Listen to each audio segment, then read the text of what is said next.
अब उसके लिए क्या है, जब मालूम ही नहीं किसका पैसा है, ले आया था किसी से, तो उतने पैसे आप सदका कर लें और ये नियत करें, या अल्लाह जिनका ये हक़ मेरे ऊपर था मैं उनके नाम पर सदका कर लेता हूँ, इसका सवाब उनको पहुँचा दीजिए।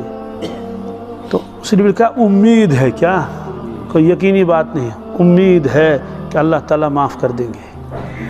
तो ख्वाजा साहब गए और हिसाब बेबाक करके आए, कहा हज़रत मुझे बैत कर लीजिए, क्योंकि सच्ची तलब थी ना। हज़रत ने बैत कर लिया, सच्ची तौबा कर ली, आमाल में लग गए। अल्लाह ताला ने बहुत नवाजा, फिर मजजूब भी हो गए थे, अल्लाह की मोहब्बत का गलबा हो गया था उन पर। अशार भी पढ़ते थे, उनका एक मशहूर शार है, फ़ज़ाइल आमाल में भी लिखा हुआ है, हमारा काम है रातों को रोना याद दिलबर में, हमारी नींद है महवे ख्याल यार हो जाना। जज्ब तारी था। कभी फरमाते, एक तुझसे क्या मोहब्बत हो गई, सारी दुनिया से ही नफ़रत हो गई, हर तमन्ना दिल से रुखसत हो गई, अब तो आजा अब तो खलवत हो गई। ये शेर जब उन्होंने सुनाया अपने पीर को, हज़रत हकीमुल उम्मत रहमतुल्लाह अलैह को, हज़रत ने फरमाया, ख्वाजा साहब अगर मेरे पास 1 लाख रुपए होता, आज का 1 लाख नहीं, उस ज़माने 1 लाख, मैं ये शेर तुमसे ख़रीदता। क्या, कौन सा वाला, हर तमन्ना दिल से रुखसत हो गई। क्या,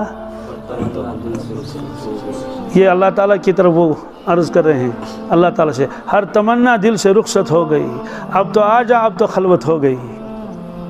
खलवत का मतलब है कि जब कोई चीज़ खाली हो जाए, जैसे कमरा है उसमें आदमी भरे हुए, ये खलवत कहाँ है, जब वहाँ कोई नहीं होगा, जगह खाली हो गई, गए वो अल्लाह ताला से अर्ज़ करते हैं, या अल्लाह मेरी सारी तमन्नाएँ दिल से निकल गई, क्या अब कोई तमन्ना नहीं, बड़ा बनने की तमन्ना नहीं, माल दौलत की तमन्ना नहीं, शोहरत की तमन्ना नहीं, अच्छे अच्छे खाने की तमन्ना नहीं, अच्छा पहनूँ इसकी तमन्ना नहीं, बहुत सारी ज़मीन ख़रीदूँ इसकी भी तमन्ना नहीं, कोई मुझको जाने इसकी भी तमन्ना नहीं, कोई तमन्ना अब नहीं रही, हर तमन्ना दिल से रुखसत, सारी तमन्नाएँ जो होती हैं दुनिया में सब चली गई। तो अल्लाह ताला से कहते हैं, अब तो आजा अब तो खलवत हो गई, ए अल्लाह अब मुझे अपनी मोहब्बत से नवाज दे, अब मेरे दिल को मुजल्ला और मुज़क्का बना ले, मुनव्वर कर दीजिए मेरे दिल को अपनी मोहब्बत से। तो इसी पर हज़रत ने फरमाया था, अगर मेरे पास 1 लाख रुपए होता, क्या मैं 1 लाख रुपए देकर आपसे ये शेर ख़रीदता।